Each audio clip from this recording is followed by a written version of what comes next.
Assalamualaikum warahmatullahi wabarakatuh. Selamat datang kembali di channel Nara Story. Dan tentunya masih bersama saya Mas Nara di sini. Apa kabar kalian semua? Semoga selalu baik-baik saja, sehat badannya, dilimpahkan rezekinya dan dihindarkan dari segala mara bahaya. Amin. Di kesempatan kali ini saya akan menceritakan sebuah cerita drama rumah tangga dengan judul Bukan Rumah, melanjutkan dari part sebelumnya. Oke, seperti biasa sebelum ke ceritanya, bagi kalian yang belum subscribe channel Nara Story, silahkan bisa subscribe dulu lah. Dan aktifkan lonceng notifikasinya agar kalian tidak ketinggalan cerita menarik dari channel Nara Story. Dan jangan lupa juga untuk share and like, tentunya agar Mas Nara lebih semangat lagi untuk menghibur kalian. Oke, kalau sudah terima kasih, and so just try keep up with me. Ya Allah, apa yang sebenarnya terjadi pada anak ini? Kenapa hidup kita begini terus? Gumamnya nyaris menangis. Iqbal duduk di kursi menyandarkan tubuhnya sambil mengusap wajah. Bu, Anda kenapa bisa sampai begini? Apa dia sakit? Tanyanya meski ia sebenarnya sudah mulai menebak.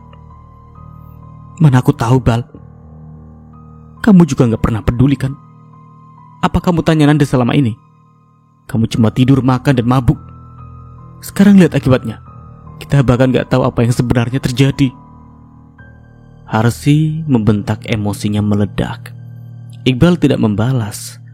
Kata-kata ibunya menusuk tepat di hatinya. Tapi dia merasa tidak punya hak untuk membela diri. Tak lama kemudian seorang dokter keluar dari ruang gawat darurat. Keluarga dari Nanda?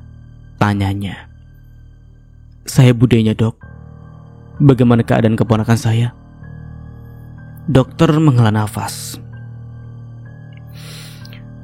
Kami sudah menghentikan pendarahannya untuk sementara, tapi kondisinya masih lemah. Kami juga menemukan tanda-tanda bahwa dia mungkin telah mengonsumsi obat tertentu. Apakah Anda tahu tentang itu? Saya tidak tahu, Dok. Saya baru saja pulang dari pasar dan menemukannya seperti itu. Baik, kami akan melakukan pemeriksaan lebih lanjut. Untuk sekarang kami akan memindahkan Anda ke ruang perawatan. Anda bisa menunggu di sana. Harsi kembali duduk di ruang tunggu. Wajahnya penuh kekhawatiran. Sementara itu Iqbal masih diam di tempatnya, merasa semakin terpuruk dengan semua masalah yang terus menghantam keluarganya. Beberapa jam setelah Nanda dipindahkan ke ruang perawatan, dokter yang tadi menangani Nanda kembali menemui Harsi dan Iqbal di ruang tunggu. Wajah dokter itu serius namun tidak terlalu tegang, memberi sedikit harapan pada Harsi yang sudah gelisah sejak tadi. Bu Harsi, boleh saya bicara sebentar? Harsi berdiri cepat, menghampiri dokter dengan Iqbal yang mengikutinya di belakang. Bagaimana, Dok? Apa yang terjadi pada ponakan saya? Dia baik-baik saja kan? Dokter mengangguk perlahan, tapi ada keraguan dalam sorot matanya. Kondisi Nanda stabil sekarang, tapi ada hal yang perlu saya sampaikan. Sebelumnya, saya ingin tahu, apakah Anda tahu bahwa Nanda sedang hamil? Harsi tertegun, wajahnya memucat seketika. Hamil, Dok? Maksud Anda apa? Saya tidak tahu apa-apa tentang itu. Iqbal yang berdiri di belakang Harsi terlihat terkejut, tapi tidak berkata apa-apa. Dia hanya menatap dokter dengan ekspresi campur aduk. Ia takut jika Nanda hamil anaknya, tapi dia juga tahu Nanda melakukannya tidak hanya dengannya saja. Dokter pun melanjutkan dengan tenang. Iya, Nanda hamil sekitar 10 minggu. Untungnya meskipun dia mengalami pendarahan yang cukup parah, janinnya masih selamat. Tapi kami menduga dia telah mengonsumsi obat-obatan tertentu yang berbahaya bagi kehamilan. Astagfirullah. Apa yang dia lakukan? Kenapa dia minum obat seperti itu? Kami juga tidak tahu alasannya, Bu. Tapi yang penting sekarang adalah memastikan dia mendapatkan perawatan yang baik. Baik untuk dirinya maupun janinnya, saya sarankan Anda berbicara dengan Nanda saat dia sadar. Kondisi emosinya mungkin juga perlu diperhatikan. Harsi hanya mengangguk lemah, sementara air mata mulai mengalir di pipinya. Ya Allah, Nanda, Kenapa kamu melakukan ini? Lirihnya sambil memandang lantai.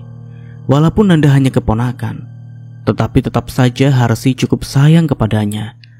Iqbal akhirnya angkat bicara meski dengan suara pelan. Jadi, anaknya selamat, Dok.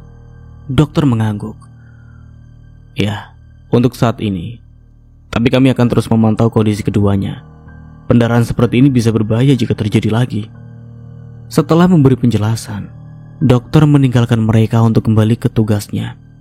Harsi duduk di kursi ruang tunggu dengan wajah penuh kecemasan, sementara Iqbal tetap berdiri tenggelam dalam pikirannya.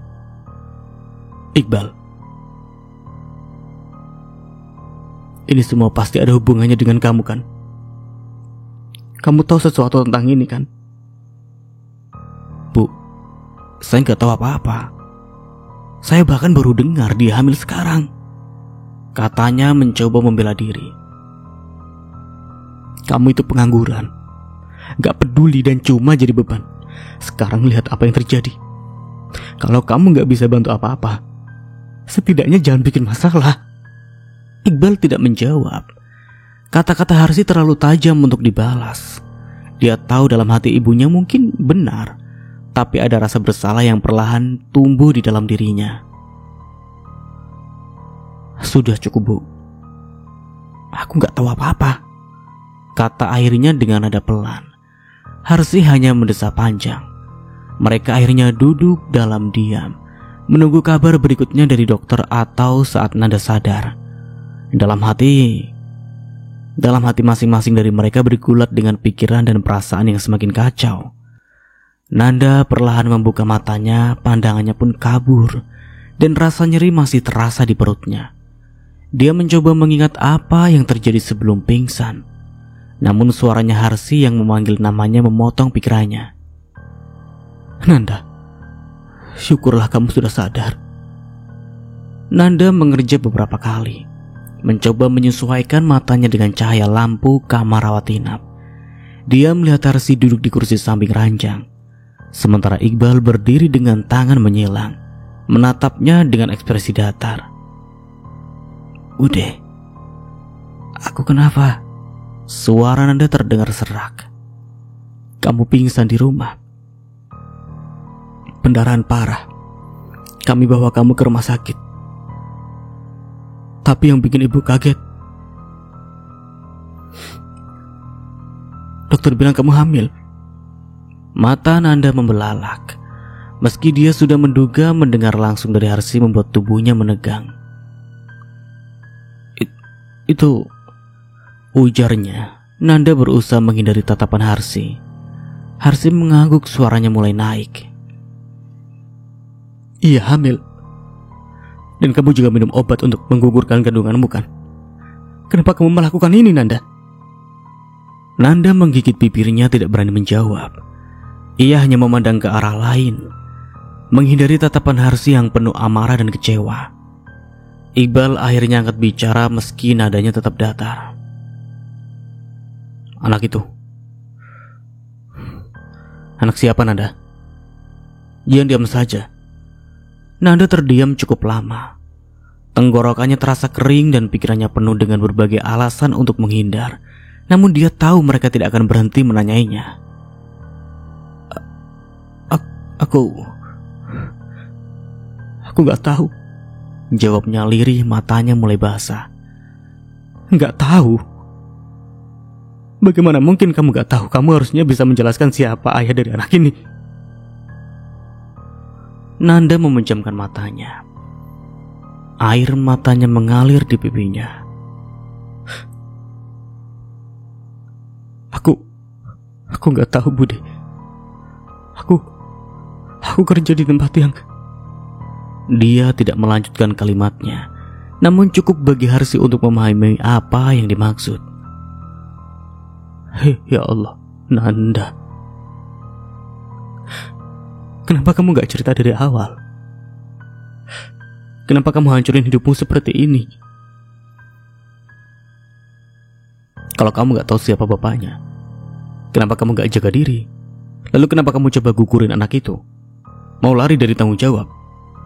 Nanda memelototi Iqbal dengan marah. Apa hak kamu mau ngomong seperti itu? Kamu juga gak punya tanggung jawab sama sekali di rumah ini. Kamu bahkan hidup dari uangku. Iqbal terdiam. Meskipun wajahnya memerah karena malu, Harsi yang sudah hampir menangis memotong perdebatan mereka. Sudah cukup. Ini bukan waktunya untuk saling menyalahkan. Yang penting sekarang adalah apa yang akan kita lakukan ke depan. Aku gak tahu, Bude. Aku gak mau punya anak ini. Aku gak siap jadi ibu. Nanda, ini sudah terjadi. Kamu harus kuat. Kamu gak bisa terus lari dari masalah. Anak ini adalah nyawa. Gak peduli apapun keadaannya, ibu akan bantu kamu. Tapi kamu juga harus bertanggung jawab atas keputusanmu. Nanda hanya bisa menangis tanpa suara. Sementara Iqbal memilih untuk keluar dari ruangan, meninggalkan ibu dan anak itu dalam pembicaraan yang penuh emosi. Di luar, Iqbal termenung meski dia mencoba menyangkal. Dia tahu kehadiran anak itu akan membawa perubahan besar bagi hidup mereka. Dan kemungkinan besar dia tidak bisa lari dari tanggung jawabnya sendiri.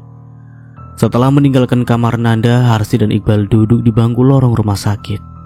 Harsi tampak gelisah, sementara Iqbal menyandarkan tubuhnya ke dinding, terlihat enggan membahas apapun. Iqbal, kita gak bisa terus begini. Keluarga kita sudah cukup menanggung malu karena ulahmu sebelumnya. Sekarang Nanda hamil. Dan ini akan jadi masalah besar kalau orang-orang tahu. Masalah besar? Memangnya ini salahku? Aku bahkan gak tahu anak itu punya siapa. Dan kenapa ibu malah nyalain aku? Aku gak nyalain kamu, Iqbal. Tapi fakta bahwa kamu dan Nanda tinggal satu atap, orang-orang pasti akan mengira itu anak kamu. Itu asumsi mereka, Bu. Kita bisa aja bilang itu bukan urusanku. Nanda sendiri gak tahu siapa bapaknya. Kenapa harus aku yang diseret ke masalah ini? Harsi menarik nafas panjang mencoba menahan emosinya. Dengar, Iqbal. Kamu tahu bagaimana pandangan orang kampung ini? Mereka gak peduli fakta sebenarnya. Mereka cuma akan menilai dari apa yang mereka lihat. Kalau kamu gak menikahi Nanda, keluarga kita akan terus jadi bahan omongan. Kamu mau itu terjadi? Ibu selalu mikirin apa kata orang. Tapi bagaimana dengan aku? Aku baru aja cerai, Bu. Hidupku udah cukup berantakan tanpa tambahan drama kayak gini. Iqbal, kamu gak bisa terus-menerus lari dari tanggung jawab. Kita ini keluarga. Dan apa yang terjadi pada Nanda juga, itu mencoreng nama keluarga kita. Kalau kamu menikahinya, setidaknya kita bisa menjaga martabat kita. Martabat? Apa gunanya martabat kalau aku sendiri gak bahagia, Bu? Aku gak cinta Nanda. Aku bahkan gak yakin bisa hidup sama dia. Lagi pula, kenapa aku yang harus biar kesalahan yang bahkan mungkin bukan aku yang buat? Kamu. Karena kamu laki-laki, Iqbal. Dan laki-laki itu harus berani ambil tanggung jawab. Iqbal tertawa pahit. Tanggung jawab? Tanggung jawab kayak apa, Bu? Jadi tumbal demi menutup aib. Hidupku udah cukup rusak sejak Renata pergi. Aku gak akan nikahin Nanda, titik. Iqbal, ibu ngerti kamu masih sakit hati karena Renata. Tapi kamu harus lihat kenyataan. Hidup gak selalu tentang apa yang kamu mau. Kalau kamu sampai gak mau nikahin Nanda, mau sampai kapan kita hidup dalam aib ini? Ibu bisa pikirkan solusi lain. Tapi jangan suruh aku menikahinya. Itu bukan jawabannya. Harsi hanya bisa menghela nafas panjang. Merasa berat dengan keputusan yang harus diambil. Dia tahu Iqbal keras kepala, tapi dia juga tahu situasi ini tidak bisa dibiarkan terlalu lama. Tanpa sepatah kata lagi, Iqbal berjalan pergi, meninggalkan Harsi berdiri sendirian di lorong rumah sakit. Harsi memandang ke arah pintu kamar. Ia menatap Nanda dengan tatapan lelah dan sedih, menyadari bahwa masalah ini jauh dari kata selesai. Iqbal melangkah masuk ke Indo apa itu? Ya, Indo pokoknya. Dengan langkah gontai, kepalanya penuh dengan pikiran yang tak kunjung berhenti menghantuinya.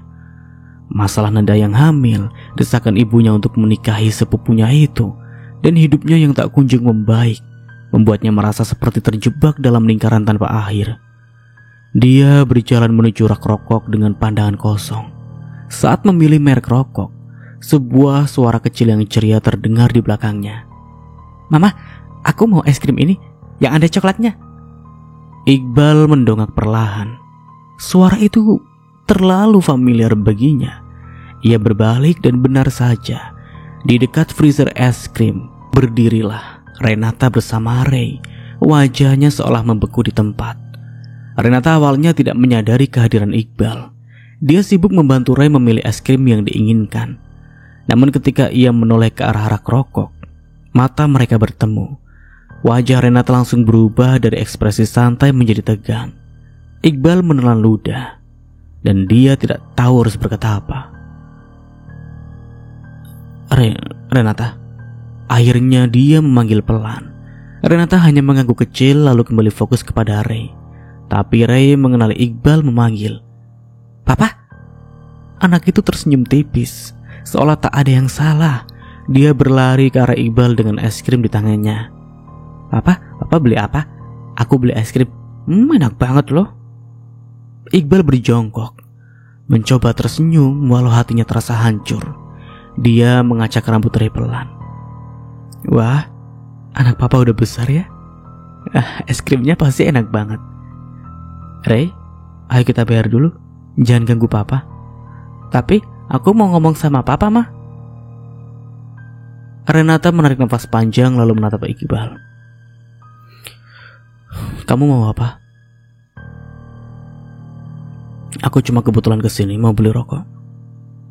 Kalau begitu kami pergi dulu." "Selamat tinggal, Mas." "Rek, tunggu." "Apa lagi, Mas? Mas mau ngomong apa?" Iqbal menggigit bibir menunduk sebentar sebelum akhirnya berkata,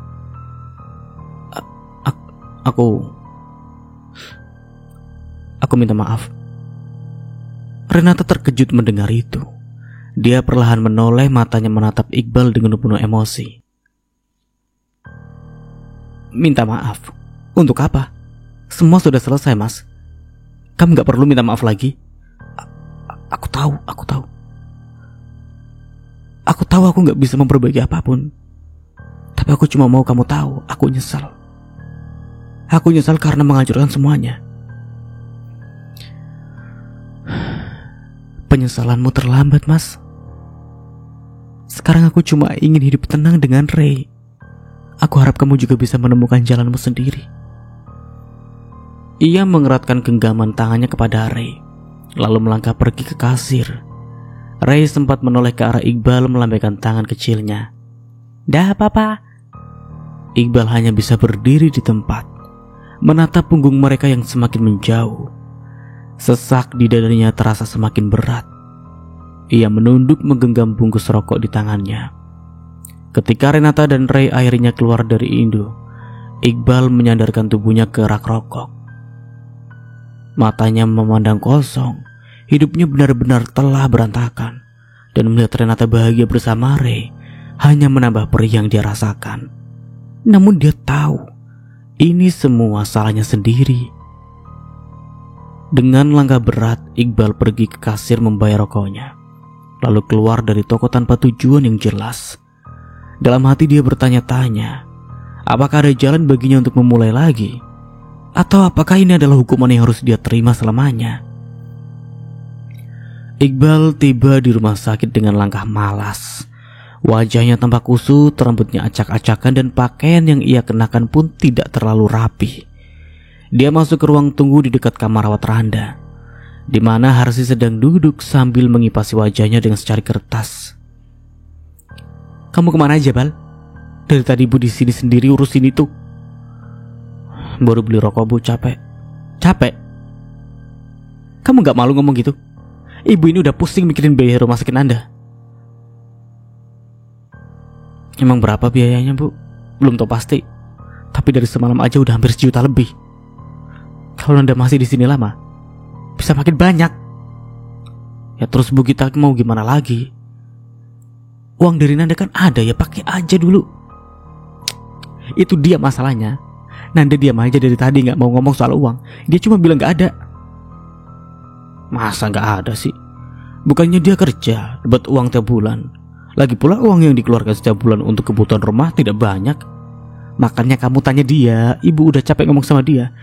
Kalau kayak gini terus, bisa habis tabungan kita. Iqbal berdiri dengan malas dan berjalan menuju kamar Nanda. Di sana dia melihat Nanda terbaring di ranjang dengan wajah pucat. Nanda, kamu punya uang kan? Bayar aja dulu biaya rumah sakit. Aku bilang gak ada ya gak ada. Aku sakit malah disuruh mikir tagihan rumah sakit. Jangan bohong. Kamu kerja pasti punya simpanan. Masa gak ada sama sekali? Kerjaanku bukan buat tanggung kamu, Mas. Uangku sudah habis buat bayar kebutuhan di rumah. Kita ini lagi kesulitan. Kamu gak bisa kayak seperti ini, egois. Egois.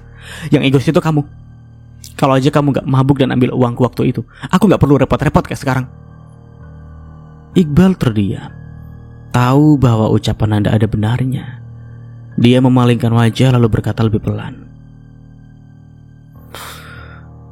Aku cuma minta kamu bantu sekarang. Nanti aku cari cara gantiin uang kamu. Ganti uangku. Kamu bahkan gak punya kerjaan, Mas. Jangan omong kosong. Harsi tiba-tiba masuk ke kamar dengan wajah tegang. Jadi gimana?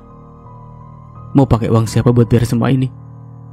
Bude dan Mas Iqbal yang harus mencari uangnya buat bayar tagihan. Nanda, ibu ini udah gak punya uang lagi. Kamu itu kerja, uang kamu banyak.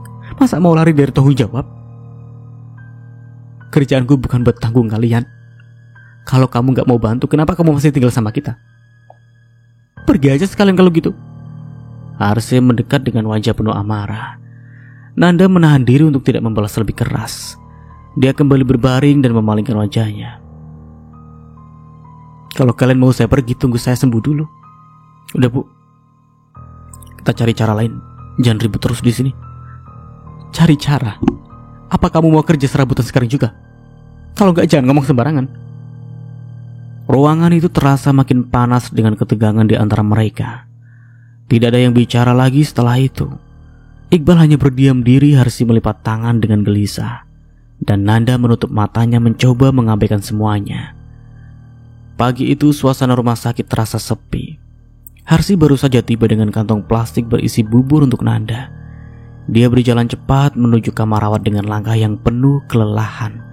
Saat membuka pintu, dia terkejut melihat ranjang Nanda kosong, hanya menyisihkan selimut yang berantakan.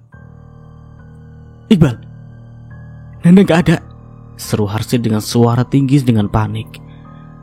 Iqbal yang duduk di ruang tunggu dengan kepala bersandar malas langsung bangkit. Apa? Maksud ibu apa? Nanda kabur? Lihat sendiri, barang-barangnya juga gak ada. Dia pasti kabur. Iqbal masuk ke kamar mengamati sekitar. Dan memang benar, semua barang Nanda sudah tidak ada. Dia mengeram kesal sambil mengacak rambutnya. Dasar perempuan itu udah bikin repot, sekarang lari begitu saja. Sekarang gimana?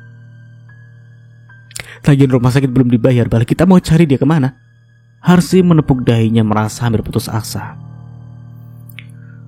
Dia gak mungkin jauh, Bu. Mungkin balik ke tempat temannya atau... Bal, itu gak penting sekarang. Tagihan ini yang harus kita pikirin. Ibu gak punya uang lagi, mau bayar pakai apa? Mungkin dia balik nanti buat bayar, Bu. Kan dia yang punya uang. Kamu masih mimpi aja sih. Kalau dia baik,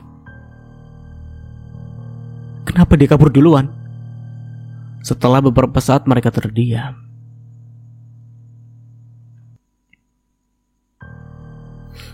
Bal, ibu cuma punya satu cara sekarang.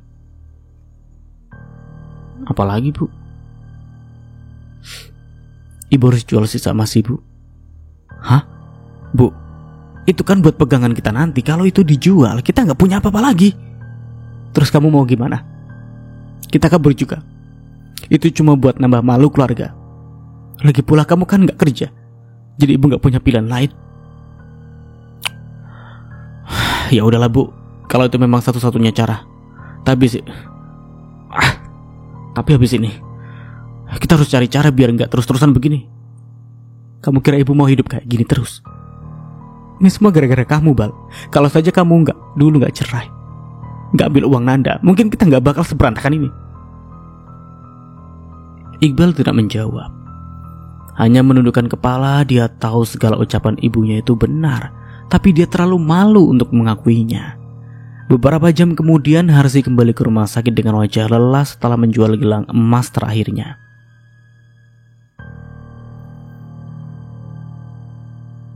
Ini uang terakhir yang saya punya.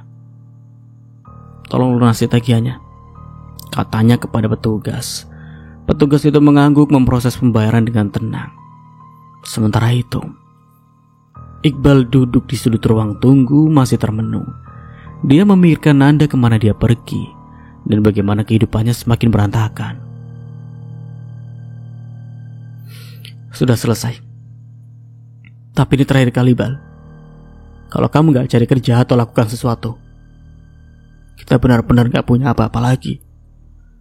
Iqbal mengangguk pelan, tapi di dalam dirinya dia merasa semakin terjebak. Semua masalah seolah datang bertubi-tubi, dan dia tidak tahu harus mulai dari mana untuk memperbaiki semuanya. Nanda duduk di kursi belakang sebuah taksi online dengan pandangan kosong. Sopir di depan beberapa kali meliriknya melalui kaca spion, tapi dia tidak berkata apa-apa. Wajah Nanda yang lelah dan kantong matanya yang menghitam sudah cukup memberi pesan bahwa wanita itu tidak ingin diajak bicara. Saat sopir bertanya kemana tujuan mereka, Nanda hanya menjawab, "Bawa saja kemanapun. Saya butuh udara segar." Suaranya terdengar pelan, hampir seperti bisikan. Sopir itu akhirnya mengarahkan mobil ke pantai terdekat tanpa bertanya lebih lanjut. Sepanjang perjalanan pikiran Nanda penuh dengan kekacauan. Dia tidak percaya bahwa hidupnya bisa sedemikian rumit. Rencana aborsi yang dia lakukan beberapa hari lalu gagal total. Bukan hanya gagal menggugurkan kandungannya, tetapi juga membuatnya harus dirawat di rumah sakit dengan biaya yang tidak sedikit. Kenapa aku gak mati saja sekalian waktu itu? Gumamnya sambil menatap jendela. Pandangannya kosong menyaksikan bayangan gedung-gedung dan pepohonan yang berlarian mundur. Dia terangat kembali saat pertama kali mengetahui dirinya hamil. Awalnya dia merasa marah dan bingung, tetapi dia merasa lebih dari itu, merasa hancur. Hidupnya sudah cukup sulit tanpa kehadiran bayi ini. Apalagi dia tahu betul bahwa menikah dengan Iqbal, pria yang mungkin menjadi ayah dari bayi ini, itu bukanlah solusi. Mas Iqbal juga gak akan pernah berubah, pikirnya getir. Dulu ketika Iqbal masih bersama Renata, dia sering mendengar cerita tentang bagaimana pria itu memperlakukan istrinya. Tabiat kasar, malas kerja, dan sering mabuk. Renata yang mandiri dan kuat saja akhirnya memilih bercerai. Apalagi dirinya yang bahkan tidak memiliki pijakan hidup yang jelas. Mobil akhirnya berhenti di pinggir pantai. Sopir itu menoleh ke belakang. "Sudah sampai, Mbak. Semoga udaranya bisa bikin pikiran lebih tenang." Nanda mengangguk pelan, menyerahkan uang dengan tangan gemetar, lalu turun dari mobil. Angin laut langsung menyambutnya dingin dan lembab, membawa aroma asin yang khas. Dia berjalan pelan ke tepi pantai, melepas sendal, dan merasakan dinginnya pasir di kakinya. Ombak bergulung-gulung memecah di bibir pantai dengan suara yang konstan dan menenangkan. Namun tidak ada yang bisa benar-benar menenangkan Nanda. Di dalam hatinya ada badai yang jauh lebih besar dari ombak di depannya. Dia duduk di atas batu besar, memeluk lututnya dan membiarkan air matanya mengalir. Kenapa harus aku? Kenapa hidupku gak pernah bisa tenang? Dari kecil udah susah. Orang tua meninggal terus ikut Bude Harsi, sekarang malah begini. Dia mengingat wajah Harsi yang penuh kemarahan setiap kali ada masalah. Bagi Harsi, Nanda bukanlah tanggung jawab yang diinginkan, melainkan beban yang terpaksa dia pikul. Harsi selalu mengeluh tentang uang, mengkritik setiap keputusan Nanda, dan sekarang bahkan meminta Nanda menikahi Iqbal hanya untuk menutupi rasa malu keluarga. Bude cuma mikirin dirinya sendiri. Dia gak pernah peduli aku bahagia atau enggak. Angin laut semakin kencang menyibakkan rambut Nanda yang terurai. Dia menatap perutnya yang masih rata, mencoba memahami perasaan bercampur aduk. Di satu sisi dia marah karena kandungannya masih bertahan. Obat yang dia beli dengan susah payah tidak berhasil menggugurkannya. Di sisi lain, ada perasaan yang aneh yang mulai muncul. Sebuah keinginan untuk melindungi bayi itu, meskipun dia tahu dia belum siap menjadi seorang ibu. Hidup sendiri aja susah, apalagi ngerawat anak. Pikirnya dengan getir. Ia membayangkan masa depan yang kelam, bekerja keras untuk mencukupi kebutuhan bayi tanpa seorang pun yang benar-benar mendukungnya. Mata Nanda kembali basah. Dia teringat momen-momen di rumah sakit, ketika Harsi terus mengomel tentang biaya dan Iqbal hanya diam tanpa inisiatif. Tidak ada satupun dari mereka yang benar-benar peduli kepadanya. Semua orang hanya memikirkan bagaimana menyelesaikan masalah mereka sendiri, sementara dirinya dibiarkan bertahan sendirian. Nanda menghela nafas panjang, mencoba menenangkan dirinya. Aku gak bisa terus begini. Kalau aku mau anak ini hidup, aku harus kuat. Tapi kalau aku gak mau, aku harus cari cara yang lebih baik. Ia menatap ombak di depannya. Membiarkan pikirannya melayang, dia tahu bahwa ini adalah titik terendah dalam hidupnya. Tapi dia juga tahu bahwa dia harus membuat keputusan. Lari dari rumah sakit dan mengambil uang serta barang berharga hanyalah solusi sementara. Dan dia tidak akan bisa terus lari. Malam mulai jatuh, langit berubah menjadi jingga sebelum akhirnya gelap sepenuhnya.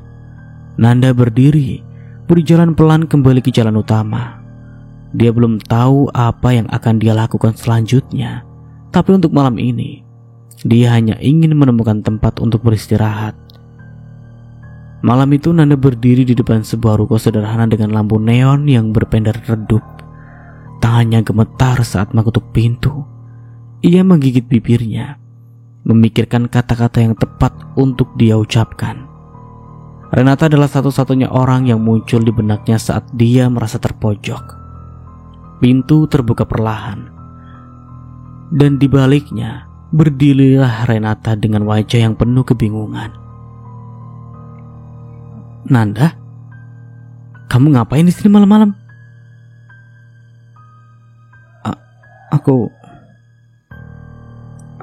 Aku nggak tahu harus kemana lagi, Mbak. Aku butuh bantuan. Suaranya bergetar hampir pecah. Masuk dulu. Nanda melangkah masuk ke ruko yang hangat dan sederhana. Aroma makanan masih tercium dari dapur kecil di sudut ruangan. Ray tampak sedang duduk di sofa, sibuk dengan mainannya. Renata menyuruh Ray masuk ke kamarnya lalu duduk di depan Nanda. Jadi apa yang terjadi? Kenapa kamu datang ke sini? Air mata mulai mengalir di pipi Nanda. Ia mencoba menahan, tapi semuanya tumpah begitu saja.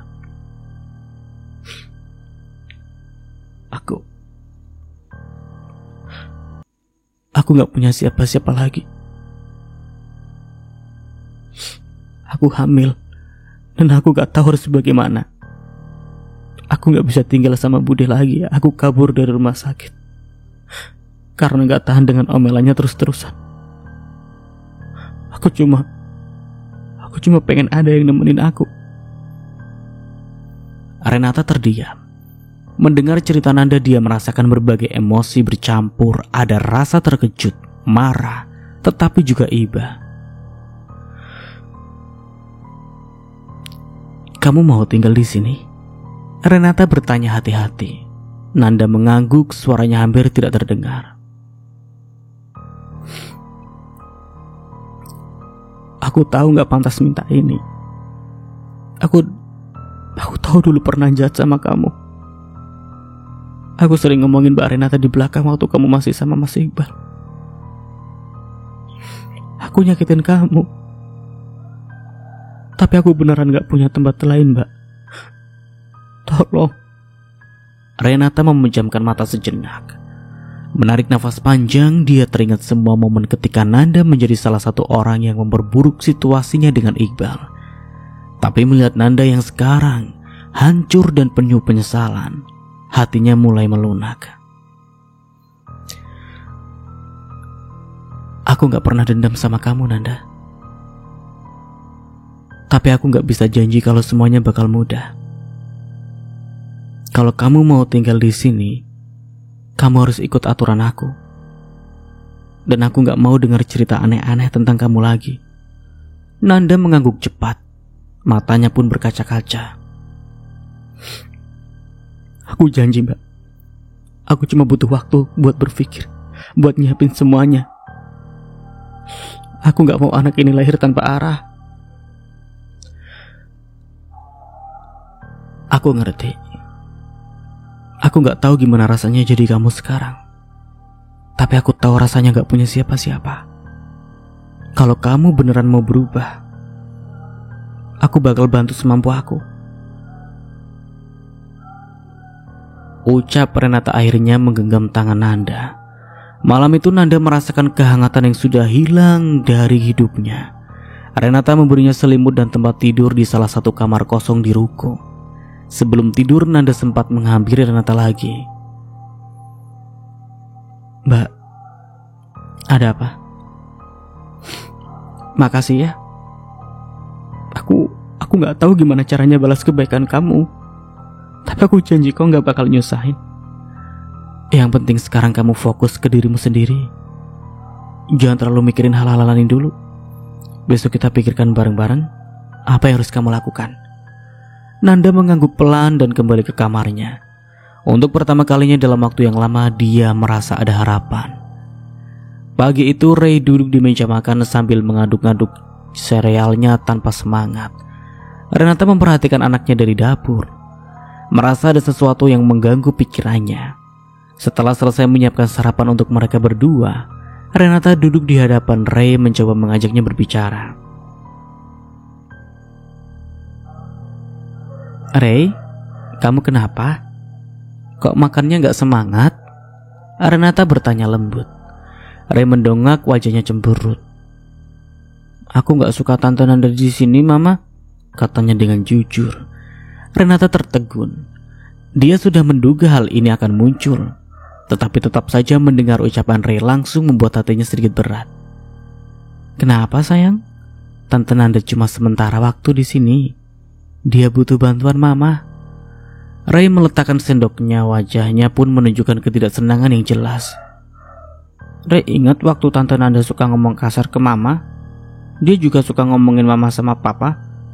Kenapa sekarang Mama malah baik sama dia? Tante Nanda kan jahat. Renata menarik nafas panjang, mencoba mencari cara menjelaskan situasi ini kepada anaknya yang masih kecil, tapi cukup peka terhadap keadaan. Ray, dengerin Mama dulu. Kadang orang yang pernah nyakitin kita juga butuh bantuan. Tante Nanda lagi susah sekarang, dan dia gak punya siapa-siapa. Mama cuma mau bantu dia, seperti dulu Mama juga dibantu banyak orang waktu lagi susah. Ray menggeleng tetap bersikeras. Tapi dia kan gak baik sama Mama dulu. Kenapa Mama gak bilang aja kalau dia harus cari tempat lain? Renata tersenyum kecil lalu meraih tangan Ray. Sayang, memaafkan orang lain itu penting. Tante Nanda udah minta maaf sama Mama, dan Mama percaya dia benar-benar menyesal. Kalau kita terus ingat kesalahan orang lain, hidup gak akan tenang. Kamu mau Mama selalu marah-marah cuma karena ingat hal yang udah lewat?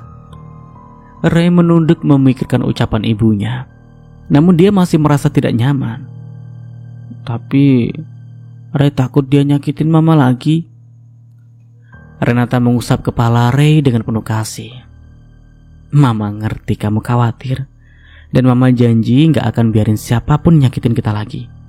Tapi kali ini kita kasih Tante Nanda kesempatan ya.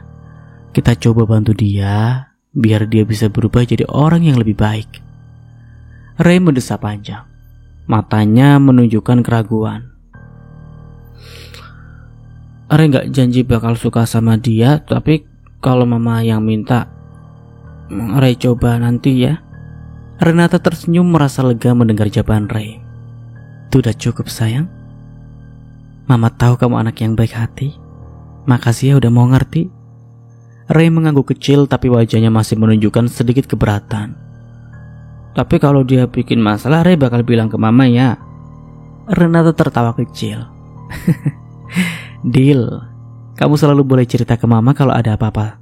Sekarang habisin dulu sarapannya, biar kamu kuat buat main nanti. Ray mengambil sendoknya lagi, mulai makan meskipun raut wajahnya masih murung. Renata menghela nafas lega, merasa pembicaraan ini cukup baik untuk memberikan Ray pemahaman. Namun dia juga tahu tantangan baru akan muncul, terutama jika Nanda benar-benar tinggal lebih lama dari yang direncanakan. Setelah selesai sarapan, Ray langsung lari ke kamarnya tanpa mengucapkan banyak kata. Renata hanya bisa berharap bahwa waktu akan membantu anaknya untuk memahami keputusan yang diambilnya. Renata duduk di meja dapur memegang ponselnya dengan sedikit ragu. Setelah melirik nafas panjang, dia memutuskan untuk menghubungi Tari, sahabatnya yang selalu mendukungnya di masa-masa sulit. Telepon tersambung dan suara ceria Tari segera terdengar. Halo? Ada apa nak? Tumben telepon pagi-pagi? Sapa Tari di ujung sana. Renata tersenyum kecil meskipun dia tahu pembicaraan ini tidak akan mudah. Hei Tari, aku cuma mau kasih tahu sesuatu biar kamu gak kaget kalau ke ruko nanti. Serius? Serius amat kayaknya, ada apa nak? Nah, jangan-jangan ada yang aneh nih. Nanda, sekarang tinggal di ruko Tar, sementara waktu aja. Hening beberapa detik lalu suara terdengar lebih serius. Nanda? Maksudmu Nanda sepupunya Iqbal yang dulu? Iya, dia. Tapi dia lagi butuh tempat tinggal sekarang. Dan aku gak tega dia udah minta maaf juga Tar. Renata, kamu serius? Aku gak ngerti deh, kenapa kamu selalu baik banget sama orang yang jelas-jelas sudah nyakitin kamu dulu. Ingat gak gimana dia dulu ngomongin kamu di belakang? Atau gimana dia belain Iqbal waktu kamu lagi disudutkan? Sekarang kamu malah ngasih dia tempat tinggal. Ya, aku tahu Tar. Aku ingat semuanya. Tapi dia datang dalam keadaan hancur. Dia gak punya siapa-siapa lagi. Aku cuma merasa aku harus bantu. Kalau aku gak nolong, siapa lagi? Aduh, Renata, bantu itu ada batasnya. Kamu gak bisa selalu ngorbanin dirimu sendiri demi orang lain. Apalagi untuk orang seperti dia. Kamu gak takut dia bikin masalah di ruko? Gimana kalau Ray ikut di dampaknya? Renata terdiam sejenak. Dia tahu kekhawatiran Tari bukan tanpa alasan. Namun hatinya tetap mengatakan bahwa Nanda pantas diberi kesempatan kedua. Aku ngerti Tar. Aku juga mikir soal Ray, tapi aku percaya Nanda benar-benar mau berubah. Lagi pula aku gak mau terus-terusan hidup dengan dendam. Aku gak mau Ray tumbuh dengan contoh kalau kita gak bisa memaafkan orang lain. Tari menghela nafas lagi. Kali ini lebih panjang.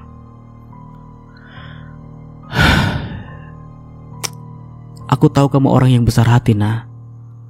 Tapi tolong, hati-hati. Jangan sampai kebaikanmu malah dimanfaatkan lagi. Aku janji Tar, kalau Nanda bikin masalah, aku gak akan ragu buat ngasih dia pergi. Tapi sekarang aku cuma mau kasih dia kesempatan. Oke. Aku gak akan ngejudge lebih jauh. Tapi kalau ada apa-apa, jangan ragu buat cerita ya. Aku akan selalu ada buat kamu. Makasih Tar. Aku selalu butuh dukungan kamu. Setelah pembicaraan selesai, Renata meletakkan ponselnya di meja. Dia tahu Tari benar menerima Nanda kembali ke kehidupannya adalah resiko besar. Namun Renata juga yakin ini adalah keputusannya yang harus diambilnya. Di dalam hati Renata berharap dia tidak salah menilai. Bagaimanapun dia hanya ingin memberi kesempatan. Sesuatu yang dulu juga diharapkan dari orang lain saat berada di posisi sulit. Hari itu, Suasana di ruko Renata cukup tenang karena pekerja libur. Ray sedang bermain di lantai bawah dengan mainan mobilannya, sementara Renata berada di dapur sibuk membuat teh. Tiba-tiba terdengar suara mobil berhenti di depan ruko. Ray berlari ke pintu dan berseru, "Om Andre datang." Andre masuk bersama Rafa yang membawa bola basket kecil di tangannya. Wajah Andre terlihat ceria seperti biasa, namun senyumannya sedikit pudar saat dia melihat sosok yang tak asing di sudut ruang tamu, Nanda. Nanda? Andre bertanya, alisnya sedikit terangkat. Renata yang mendengar itu buru-buru keluar dari dapur, membawa nampan berisi cangkir teh. Dia tersenyum sedikit canggung. "Hei mas, iya ini Nanda. Dia sementara waktu tinggal di sini." Andre tampak bingung, tetapi dia berusaha menjaga sopan santun. "Oh begitu, aku nggak tahu dia ada di sini." Nanda tersenyum tipis lalu berdiri dari kursinya. "Hei mas, lama gak ketemu?" "Iya, sudah cukup lama. Semoga kamu baik-baik saja." Renata segera memecahkan ketegangan. Mas, kamu mau minum dulu sebelum pergi? Aku bikin teh." Boleh nak. Aku sama Rafa rencananya mau ajak kamu dan Ray ke taman bermain. Tapi kalau kamu ada urusan lain, ya gak apa-apa sih." Ray yang mendengar itu langsung berseru, "Aku mau ke taman bermain Om Andre, ayo cepet." Renata tertawa kecil sambil menenangkan Ray. "Sabar Ray, Om Andre baru datang kan? Minum dulu." Andre duduk di kursi ruang tamu. Tatapannya sesekali melirik ke arah Nanda yang kembali duduk di sudut ruangan. Ada rasa penasaran di benaknya, tetapi dia memilih tidak bertanya terlalu banyak saat itu. "Renata, kalau Nanda tinggal di sini, apa semuanya baik-baik saja? Maksudku, nggak ada masalah kan?" "Semua baik-baik saja mas. Nanda hanya butuh tempat tinggal untuk sementara. Aku nggak tega kalau dia harus sendirian." "Ya, kamu memang selalu baik hati nak. Tapi aku harap kamu juga menjaga dirimu sendiri. Jangan sampai kejadian di masa lalu terulang lagi." Nanda yang mendengar itu hanya menundukkan kepala, tampak sedikit canggung di tengah percakapan. Dia tahu kehadirannya di ruko ini pasti menimbulkan tanda tanya, tetapi dia belum memiliki keberanian untuk menjelaskan semuanya. Setelah menyelesaikan minumannya, Andre berdiri dan berkata, "Yuk, kalau begitu kita berangkat sekarang, Ray." Kelihatannya udah gak sabar tuh. Ayo, Mama, kita ke taman bermain." Renata mengangguk sambil melirik ke arah Nanda. "Aku ikut ya, Nanda. Kalau ada apa-apa, kamu bisa telepon aku." Nanda hanya mengangguk pelan lalu tersenyum kecil. "Iya mbak, hati-hati di jalan." Andre dan Renata akhirnya pergi bersama Rafa dan Ray, meninggalkan Nanda sendirian di ruko. Namun pikirannya Andre terus berputar sepanjang perjalanan. Dia merasa ada sesuatu yang belum Renata ceritakan kepadanya tentang kehadiran Nanda. Ray, itu Nanda yang pernah ketemu sama mantan suami kamu dulu kan?" tanya Andre memastikan saat mobil sudah melaju di jalanan. "Iya mas, betul." Kamu gak salah, dia tinggal sama kamu." "Gak apa-apa mas, dia butuh bantuan nih. Ya aku bantu. Tapi dia jahat sama kamu kan?" Renata terdiam. Memang Nanda pernah menyakiti hatinya, apalagi wanita itu pernah tidur dengan Iqbal. Namun dia tidak bisa menutup mata saat melihat Nanda datang dengan wajah memelas dan mengatakan bahwa dia hamil tanpa tahu ayahnya. "Gak apa-apa mas, memang aku pengen baik saja sama dia. Kasian." Andre menggeleng pelan lalu tertawa kecil. "Heran deh sama kamu Rek. Tapi ya setiap orang punya pemikiran masing-masing sih. Kalau aku gak akan aku berikan tumpangan Rek. Terlalu sakit rasanya jika hidup bersama orang yang sudah menyakiti terlalu dalam." Aku gak masalah mas. Asal dia sudah berubah ya udah. Lagian semua sudah berlalu," ucap Renata sambil tersenyum. Bohong. bohong jika dia mengatakan sepenuhnya ikhlas.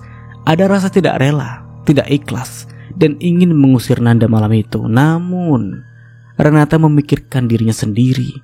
Andaikan saja berada di posisi Nanda, hamil tanpa tujuan dan tidak ada siapapun yang menemani, pasti itu akan terasa berat. Dan sampai di sini dulu ceritanya. Nantikan kelanjutan ceritanya di part berikutnya. Dari saya mohon maaf bila ada salah kata atau dalam penyampaian cerita. Akhir kata, wassalamualaikum warahmatullahi wabarakatuh. Sampai jumpa di video selanjutnya and see you. Ciao. Kita bertemu lagi di sore atau ba'da maghrib. Oke, dan sekilas informasi saja, mungkin nanti episode selanjutnya itu sudah tamat. Jadi ini last episode menuju tamat. Oke, itu aja. Akhir kata, wassalamualaikum warahmatullahi wabarakatuh and see you. Ciao.